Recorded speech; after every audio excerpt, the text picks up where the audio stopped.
L'enquête pour harcèlement et exhibition sexuelle visant Patrick Bruel s'épaissit de nouveaux témoignages. Ouverte le 13 août après qu'une jeune esthéticienne a accusé le chanteur de gestes déplacés lors d'une séance de massage dans un hôtel près d'Ajaccio, l'enquête est aujourd'hui menée par les gendarmes locaux. 2 nouvelles victimes présumées ont envoyé une lettre au parquet d'Ajaccio, a révélé Le Parisien lundi 23 septembre. La première femme déclare avoir rencontré Patrick Bruel en septembre 2008 dans un hôtel de Cannes, où elle travaillait comme masseuse.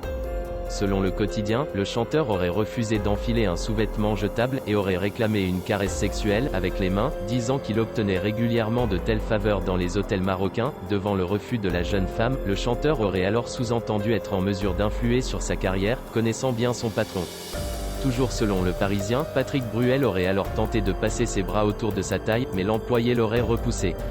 Cette dernière n'aurait pas porté plainte à l'époque par crainte de perdre son emploi, mais elle aurait été profondément choquée par l'attitude de la star qui, selon elle, a porté atteinte à sa dignité, raconte le quotidien.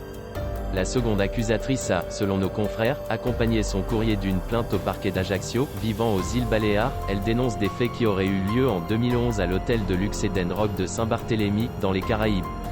Elle était alors âgée de 25 ans, lors d'un soin dans la chambre de l'acteur, il aurait, là encore, refusé de porter une serviette, et plongé la pièce dans la pénombre. L'employé raconte qu'il aurait réclamé une fellation, et collé son sexe en érection sur elle en lui maintenant les mains.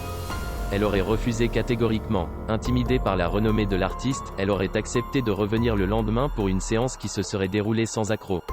Ces 2 témoignages, anciens de 8 et 11 ans, pourraient être couverts par la prescription.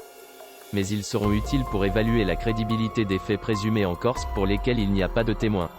Ces 2 récits ressemblent en plusieurs points à celui de l'esthéticienne d'Ajaccio.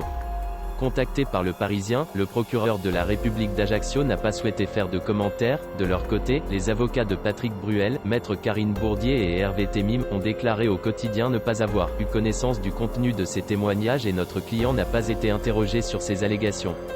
En tout état de cause, ce qui est évoqué ne correspond absolument pas à la réalité, ni aux principes ni au comportement de notre client.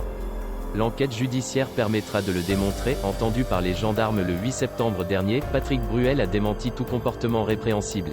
« Je ne suis attiré que par les femmes qui ont du désir pour moi », a-t-il affirmé lors de son audition selon des propos rapportés par Le Parisien. « Tu es sérieuse ? Tant mieux, le sexe avant un concert n'est pas préconisé, j'aurais mal chanté », aurait-il dit devant le refus de la jeune femme. Selon nos confrères, les gendarmes lui auraient demandé s'il se trouvait en érection, comme le soutient la victime présumée. « Non, je ne le crois pas », aurait répondu le chanteur en bien mauvaise posture.